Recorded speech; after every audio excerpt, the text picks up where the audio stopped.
पहाड़ियों और हरे भरे खेतों के बीच बसे एक छोटे से गांव में राजू नाम का एक गरीब किसान रहता था। राजू अपनी आजीविका के लिए अपनी जमीन का एक छोटा सा टुकड़ा चलाता था, जहां वह अपने परिवार का भरण पोषण करने के लिए फसलें उगाता था और जो कुछ भी बचता था उसे पास के बाजार में बेच देता था। अपनी कठिनाइयों के बावजूद राजू अपने पड़ोसियों के प्रति अपनी दयालुता और उदारता के लिए जाने जाते थे। होली का त्योहार नजदीक आते ही गांव में उत्साह का माहौल बन गया। रंग-बिरंगे बैनर सड़कों पर सजे हुए थे और हवा हंसी और बातचीत की आवाज से गूंज रही थी। लेकिन राजू और उसके परिवार के लिए होली मिश्रित भावनाएं लेकर आई। हालांकि वे खुशी के माहौल को पसंद करते थे, लेकिन वे उन भव्य समारोहों को बर्दाश्त नहीं कर सकते थे जिनका दूसरों ने आनंद लिया। राजू के बच्चे रवि और प्रिया उदास होकर देख रहे थे जब उनके दोस्तों ने उत्सव के लिए चमकीले रंग और मिठाइयां खरीदीं। वे मौजमस्ती में शामिल होना चाहते थे, लेकिन जानते थे कि उनके पिता ऐसी विलासिता बर्दाश्त नहीं कर सकते। उनके उत्साह को बढ़ाने के लिए दृढ़ संकल्पित राजू ने अपने बच्चों से वादा किया कि वे अभी भी एक यादगार होली मनाएंगे, भले ही इसका मतलब साधारण तरीके से मनाना हो। होली की सुबह राजू जल्दी उठा और अपने परिवार को इकट्ठा किया। सामान्य रंगीन पाउडर के बजाय उसने उनमें से प्रत्येक को खेतों से एकत्र की गई मुट्ठी भर ताज़ी फूलों की पंखुड़ियां दीं।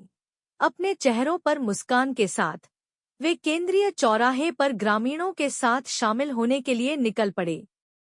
जैसे ही वे पहुंचे, राजू का दिल गर्व से भर गया जब उसने अपने बच्चों को अपने दोस्तों के साथ हंसते और खेलते देखा।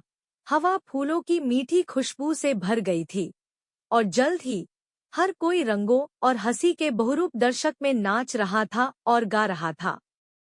अचानक अमीर व्यापारियों का एक समूह अपने महंगे कपड़ों और असाधारण उपहारों का प्रदर्शन करते हुए आया। उन्होंने राजू और अन्य ग्रामीणों को हे दृष्टि से देखा और उनके साधारण उत्सव का मजाक उड़ाया। राजू के बच्चों को दुख का एहसास हुआ, लेकिन उनके पिता ने एक समझदार मुस्कान के साथ उन्हें आश्वस्त किया।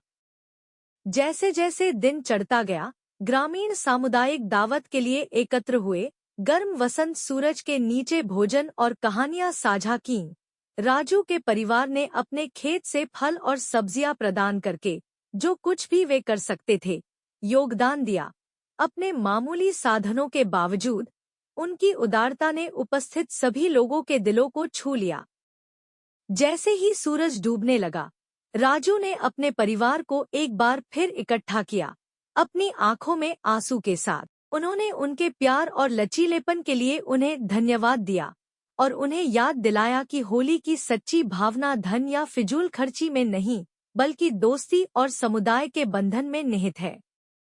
उस रात जब राजू और उसका परिवार घर लौटे तो उन्हें संतुष्टि की भावना महसूस हुई जिसे कोई भी धन दौलत से नहीं खरीदा जा सकता। वे भले ही भौतिक संपत्ति में गरीब थे, लेकिन वे प्रेम और करुणा के धनी थे। और जैसे ही वे सोने के लिए चले गए, ऊपर के तारे कुछ अधिक चमकने लगे, जिससे उनके साधारण निवास पर एक हल्की सी चमक आ गई।